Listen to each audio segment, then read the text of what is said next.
Halo, selamat pagi teman-teman Triox TV dimanapun kalian berada. Gimana kabar kalian? Semoga sehat dan diberikan banyak rezeki yang melimpah. Amin ya robbal alamin. Udah lama nih nggak ngonten ya kan, nggak nemenin teman-teman setiap hari. Mohon maaf banget teman-teman, baru bisa bangkit lagi nih. Nah insya Allah kedepannya kita bakalan rajin lagi nemenin teman-teman setiap hari. Ya kurang lebih setiap hari lah. Nah hari ini pas banget nih, Mimin baru aja bisikin karena pas gue sakit Mimin bertapa teman-teman. Dia bikin satu konsep yang benar-benar penting banget buat teman-teman, yaitu budget on demand. Nah jadi konten budget on demand ini adalah konten yang bisa dibilang menyesuaikan dengan tabungan teman-teman. Dimana misalkan kita akan ngebahas motor seperti di belakang ini R25 dengan budget yang kita tentukan. Nah, jadi nanti kalian setelah konten ini silahkan komen nih di kolom komentar. Mau budgetnya berapa dan motornya apa. Nah, sebagai contoh di konten pertama budget on demand, kita akan kasih contoh dulu ke teman-teman, yaitu 2 juta rupiah. Dapat apa sih bang modif motor R25?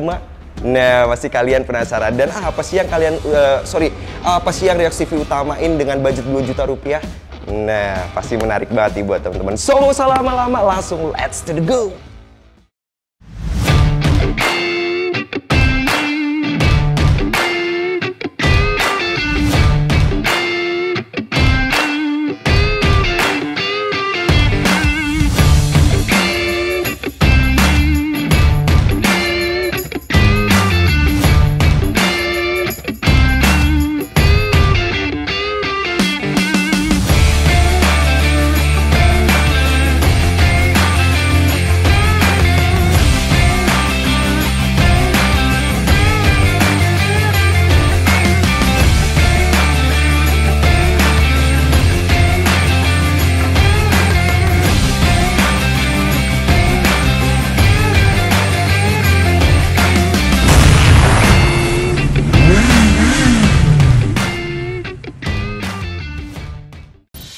Oke teman-teman Triox TV, jadi sekarang seperti gue ulangin sedikit lagi, di budget on demand ini kita akan menentukan harga, yaitu 2 juta rupiah. Nentuin duitnya dulu teman-teman. 2 juta rupiah dapat apa nih, modif apa di motor R25 ini. Nah jadi nanti teman-teman setelah ini bisa bantu di kolom komentar budget berapa dan untuk motor apa. Nah ini soalnya penting banget karena teman-teman banyak juga yang DM dan nanya-nanya sebelumnya, bang kalau punya duit 3 juta itu modif apa? Bang kalau punya duit 1 juta itu modif apa ya bang? Nah jadi kalian bisa nyesuaiin dengan celengan kalian nih. Ini celengan ayamnya nih siap tebok nih bang, tapi estimasi cuma 1 juta nih. Kira-kira dapat apa nih? Nah kurang lebih kayak gitu. Tapi lucu juga ya kalau celengan itu udah ada bayangan ya berapa isinya. So nggak usah lama-lama, kita mulai aja 2 juta. Gua mulai dari parts pertama yang penting banget gua ganti saat gua punya duit 2 juta rupiah, yaitu masalah selang rem teman-teman. Selang rem depan dan belakang. Bang selang rem itu kalau yang hell kan harganya 1 juta sekian. Kalian nggak perlu ganti yang terlalu mahal. Buktinya si Mimin ini motornya udah dipakai kesentul, udah dipakai touring, ngebucin dan lain-lain, aman. Walaupun pasangannya banyak, ntar gue sakit lagi kualat. Bercanda teman-teman. Jadi selang rem ini sangat berfungsi dengan baik banget walaupun harganya nggak terlalu mahal. Selang rem ini dari TDR yang kisaran harganya itu segini, depan dan belakang. Dan udah dibuktikan banget sama si Mimin, pengereman lebih mutakhir. Wow, set deh bahasanya. Pokoknya pengeremannya lebih enak karena ya kalian tahu sendiri selang rem itu kalau yang versi racing itu hencrotannya berbeda dengan yang standar. Kalian tahu juga motor R25 atau MT25 standar itu pengeremannya kadang kurang gitulah pokoknya. Tapi kalau kalian ganti selang remnya aja udah cukup teman-teman, dan harganya tadi udah gue kasih tahu, mereknya juga udah jelas di situ. Kalian bisa mulai dari situ. Oke, sekarang kita lanjut bahas yang kedua teman-teman. Bang, apalagi dengan budget 2 juta? Apalagi nih yang perlu kita beli? Ya, yang perlu kita beli adalah Racer Footstep. Kalau misalkan kalian ganti footstepnya, pasti langsung habis tuh duitnya. Karena range harga Footstep itu pasti di atas 1.600.000, 2 juta, 1.100.000. Duit 2 jutanya langsung habis. Baiknya kalian ganti aja Racer, atau beli aja Racer, bukan ganti ya, ditambahin di footstepnya. Bang, kenapa harus pakai Racer? udah capek gue bilangnya ya buat teman-teman ini. Racer itu benar-benar untuk kenyamanan, menyesuaikan titik tekuk kaki agar motor lebih nyaman dan proper untuk tubuh kalian. Nah, ini nih penting banget nih buat teman-teman. Modif jangan asal modif. Apalagi orang yang ngerti modif, terus temenan sama orang yang baru main modif-modifan, terus belinya part PNP. Nah, bahaya tuh, duitnya habis nanti. Mending kita cerdas aja mengkondisikan sesuatu parts. Kalian bisa lihat sendiri parts dari motor Yamaha ini, footstepnya ini udah bagus banget sebenarnya teman-teman. Udah asik banget, dan kalau kalian motornya ambruk atau apa, ini bisa auto naik dan segala macam, nggak gampang patah. Kalau yang footstep beli itu rata-rata auto fix, jadi bener-bener gini aja, pas jatuh ya bisa patah. Nah, kenapa harus pasang racer? Tadi udah gue kasih contohnya.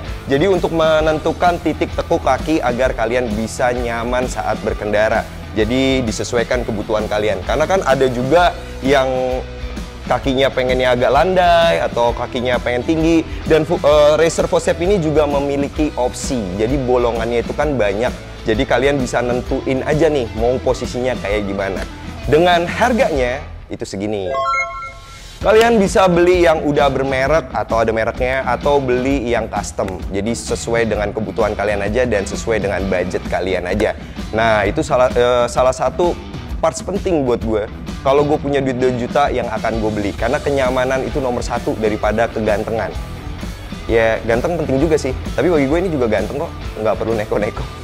Oke teman-teman Driox TV, sekarang kita lanjut lagi ke parts yang ketiga di budget 2 juta ini. Apa sih bang? Apalagi tadi kan udah selang rem. Sekarang, tadi udah selang rem sama racer.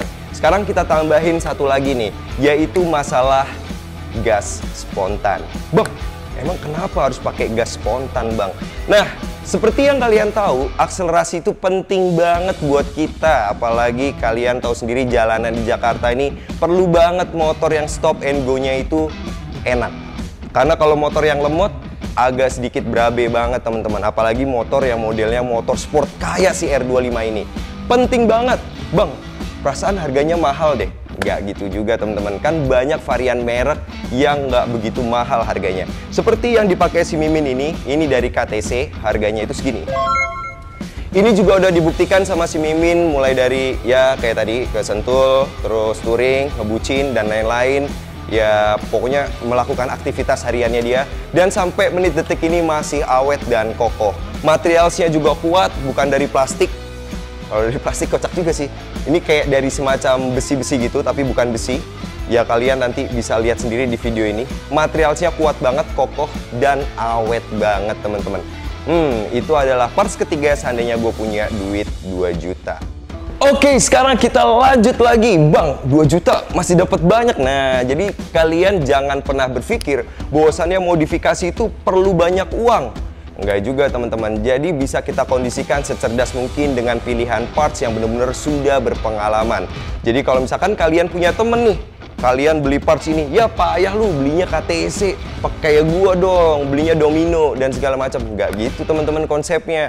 Karena modifikasi itu benar-benar harus kalian manage dari diri kalian sendiri.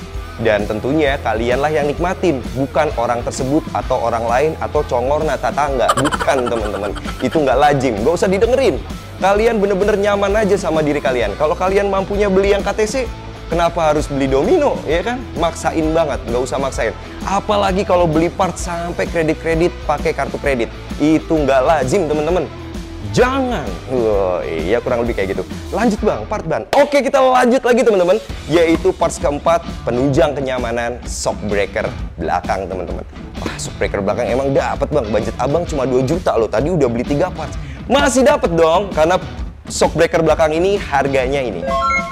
Nah, dari GP ya. Jadi kalau misalkan shock breaker kan banyak banget nih merek-mereknya. Kalian kalau terpaku pada satu merek, yaitu si Ohlins, ya selesailah hidup kalian. Shockbreaker itu nggak bicara masalah harga teman-teman, dan nggak bicara masalah kekuatan dan lain-lainnya. Tentunya kalau gue pribadi, gue lebih melihat ke pengalaman orang yang pernah pakai, rasanya bagaimana, dan pernah ada kendala atau enggak, dan bagaimananya.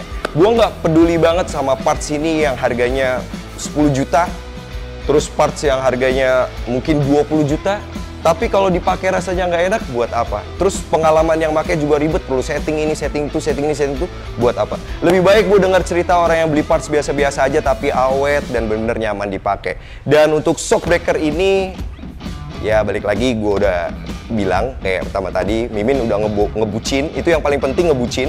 Karena pas ngebucin itu bobot cewek yang dia bawa itu variatif teman-teman. Ada yang gendut, ada yang biasa aja, ada yang kecil, ada yang wah pokoknya segala rupa lah dia. Wah bener-bener deh. Jadi karena bobot perempuan yang dia bawa itu berbeda-beda, motor ini sudah terbukti tangkas. Shock breakernya ini nyaman dan nggak pernah ada masalah. So itu adalah parts keempat seandainya gua punya duit 2 juta.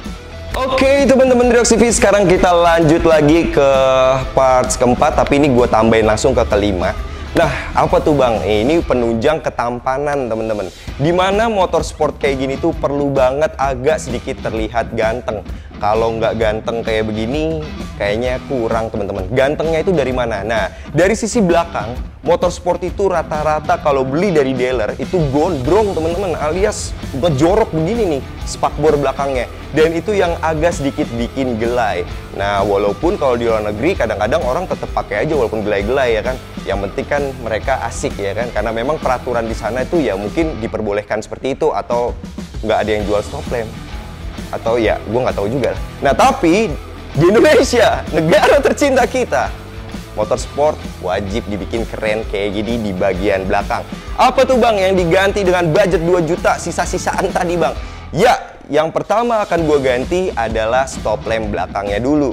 Stop lamp belakangnya ini gue pakai yang 3-in-1, jadi nggak perlu ada rembe-rembe lagi di sini nih masalah sennya. Udah nemplok di sini sennya jadi satu. Dan untuk stop lampnya itu harganya segini ya. Ingat gantinya yang 3-in-1. Jangan kalian beli yang buat stop lamp doang terus kalian ganti buat stop lamp doang, jadi percuma, nanti nggak ada sennya, bahaya teman-teman ya. Jadi belinya yang 3-in-1. Abis itu jangan lupa pasang tail TD juga buat nih si plat nomornya biar pas tempatnya rapi di situ. Gak akal-akalan nih teman-teman. Taruh di sini lah di bawah kolong. Entar nggak pakai lah. Terus ada yang taruh di samping sini lah dan segala macam. Itu lucu, teman-teman, lucu sekali. Jadi lebih baik seperti ini. Tempatnya pas, ganteng, rapi, sesuai dengan prosedur, dan intinya itu good banget. Tapi ada minusnya nih teman-teman. Kalau kalian bawa perempuan baju putih, lewat becekan, selesailah bajunya jadi coklat. Atau ya tinggal kasih lifebuoy aja, buka helm sambil keramas, selesai, sampai rumah wangi, cuma bajunya aja coklat. Oke teman-teman, tadi itu udah 456, sekarang kita lanjut lagi ke parts ke-7. Bang, budget 2 jutaan dapat banyak banget sih. Nah, tenang aja, tenang. Ya begitulah dunia permodifan. Kalau kalian main ke tempat yang salah, ya dapatnya yang mahal. Windshield doang bisa 2 juta teman-teman. Jadi jangan main ke tempat yang salah. Tapi bukan main sih, maksudnya lebih cerdas lah teman-teman ini memilih mana yang penting dan mana yang enggak. Bang, gue sultan bang. Bodo amat. Kalau bego aja lu sultan juga. Yang penting bukan sultan atau enggak, modifikasi adalah cita rasa diri kita sendiri untuk men-set diri kita dengan motor kita dan enggak peduli cocok tetangga. Kurang lebih kayak gitu. Oke, kita lanjut ke parts berikutnya yaitu masalah kegantengan. Kita bahas masalah windshield. Bang, windshield emang penting-penting banget nggak penting? Ya penting lah, bagi gue itu penting banget untuk menunjang kegantengan motor. Kalau bagian ekornya udah diganti, bagian depannya cukup windshield aja, itu udah pas banget. Toh windshield tuh harganya cuma segini, gak terlalu mahal windshield. Dan looknya juga oke, ganteng, jadi kayak motor tuh kelihatan beda lah sama yang lain. Bagi gua penting juga sih windshield, daripada yang standarnya mending yang ini. Gimana tuh menurut kalian? Nah, sekarang kita lanjut lagi nih, satu lagi yang terakhir. Jadi kalau tadi untuk masalah akselerasi biar stop and go-nya itu enak, kita ganti gas spontan. Kayaknya kurang pas banget kalau kita nggak ganti gear belakang. Namun ganti gear belakangnya lebih baik kalian tanya sama abang-abang di bengkel tercinta kalian. Bang, ukurannya biar akselerasinya ini Yahoo pakai ukuran berapa ya bang? Nah, jadi si Mimin juga ganti gear belakangnya. Dan gear belakang itu rata-rata untuk merek Triple S itu harganya segini. awet juga kok, dan modelnya juga keren. Dan yang terpenting adalah fungsinya ya teman-teman, bukan gaya-gayaannya. Kalau misalkan matanya itu sesuai dengan komposisi yang sudah dihitung oleh mekanik tercinta kalian, motor kalian akan terasa lebih ringan teman-teman. Tapi kalau salah ngitung ya balik lagi, motornya akan lemot. Tapi kalau udah kayak begini itu opsional, kalian mau ngincer top speed atau stop and go atau akselerasi agar stop and go-nya itu bisa lebih gurih. Nah, jadi dari budget 2 jutaan sekian itu kita bisa dapetin kurang lebih segini. Nah, Bang, kok di deretan itu abang nggak bahas masalah knalpot? Teman-teman, mohon maaf banget, hari ini kita nggak bahas knalpot dulu. Karena tahu sendiri, yang San Mori aja knalpotnya pada kena tilang kalau pakai knalpot embrung. Jadi kita nggak bahas masalah knalpot. Kita anggap teman-teman udah punya pilihan sendiri ya buat masalah knalpot itu sendiri. Jadi ya udahlah, nggak usah dibahas masalah knalpot. Pertahanin standar aja dulu knalpotnya, yang penting tampilannya ganteng. Nanti kalau udah ada aba-aba, wah boleh nih gini-gini, baru kalau udah boleh agak suara-suaranya beda-beda, baru deh kita bahas masalah knalpot. Oke teman-teman Reaksi V, jadi itu aja informasi hari ini buat kalian. Jangan lupa komen di kolom komentar kalian mau motor apa, terus budgetnya berapa, biar kita cariin solusinya buat kalian teman-teman. Dan gue juga mau ngasih tahu buat kalian yang mau baju keren kayak gue gini, jangan kayak si Mimin bajunya jelek. Kalau gue ini kan keren. Kalian bisa langsung kunjungi nih dia Instagramnya. Nah, kalian bisa DM aja di situ, Mbak, gue mau beli dong, gitu. Langsung nanti dicuekin deh sama mbak-mbaknya. Teman-teman, thank you. Jangan lupa jaga kesehatan musim penyakit. Jangan makan pedes-pedes terlalu banyak teman-teman, nanti kayak gue. Kayak si Mimin juga, perutnya udah 5 cm ya, itu karena sakit. Dan jangan makan malam dan lain-lain. Pokoknya kalian tahulah, jaga kesehatan. Insya Allah kita akan rajin nemenin kalian sebelum P My Bike atau konten modifikasi dan lain-lain. Kita ada konten baru lagi nih buat nemenin kalian, Budget on Demand. Sampai ketemu di video-video berikutnya. Dah.